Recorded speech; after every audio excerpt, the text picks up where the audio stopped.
everyone, it's Tatyana from Tatyana's Everyday Food, and today I'm going to be doing a quick tutorial on how to make sushi rice and also how to make a really simple and delicious spicy salmon roll. So let's start with the rice. I already cooked my rice, but I'll break it down for you guys. We're going to need 1.5 cups of short grain rice, and you want to wash it under cold water just until that water runs clear. And then I don't have a rice steamer, so I just put my rice into a small saucepan. I added 1 3/4 cup of cold water. I put a lid on it, and then I cooked it over low heat just until all that water got absorbed. And now we're ready to add our rice seasonings. For our rice seasoning, we're going to need 2 tablespoons of rice vinegar. I'm just going to pour it into a small saucepan.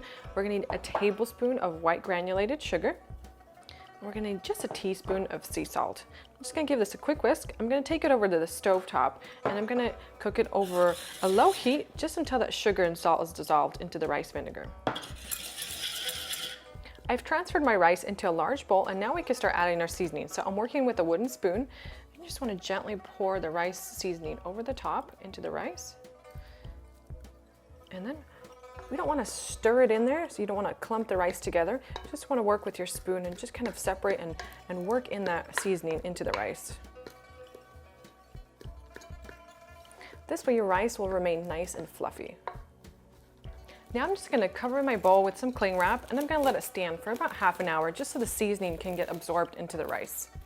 And now for our spicy salmon roll, we're going to need some sheets of roasted seaweed, tobiko. I have some sliced avocado and sliced cucumber.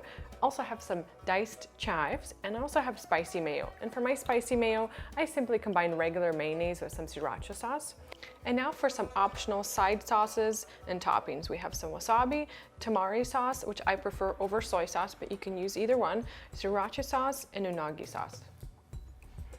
And now for our salmon sashimi. So we want a nice chunk of fresh salmon, and you want to get the freshest salmon that's available. And before we start cutting, you want a really sharp knife, and you also want to take note in the grain. So we want to cut perpendicular to the grain. So we're going to start at one end. We're going to cut this piece. Make sure that you're not sawing back and forth. You really do need a really sharp knife for this. I'm going to take one slice, like this.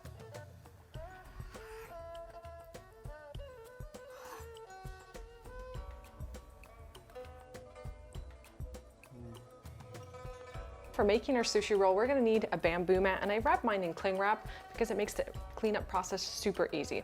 So we're going to take one sheet of our seaweed, place it on our mat, and I like to just moisten my hands with a little bit of water. I keep a bowl of water next to myself. And now we're going to add our rice.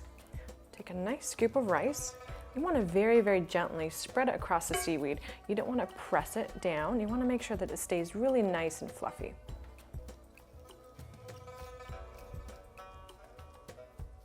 Now I'm going to spread it with just a little bit of my spicy mayo, and I like to put all my ingredients on the lower third part of the sushi roll, just to make things really easy when you roll them up. And now we're going to add our salmon. So I'm going to carefully layer it here at the bottom.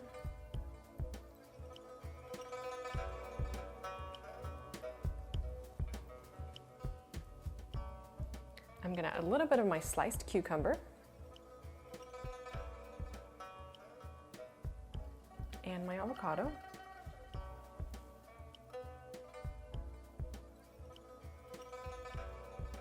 And I'm going to top things off with my tobiko.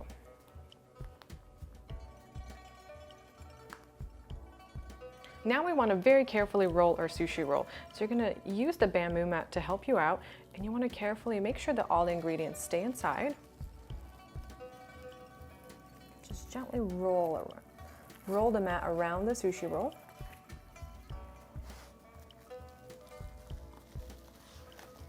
Then you can unroll and adjust it as needed. To cut my sushi roll, I'm going to place a sheet of cling wrap over the top. And I'm going to take a really sharp knife. I'm going to first cut it in half. And the cling wrap just helps keep everything together. I'm going to cut it in half. So I usually cut my sushi rolls into 8 pieces. I'm going to put a little bit of unagi sauce onto my plate because I love the sauce. It gives great flavor to sushi. I'm going to transfer my sushi onto the plate. You can place it various ways. You can place it flat like this, or you can also keep it straight up.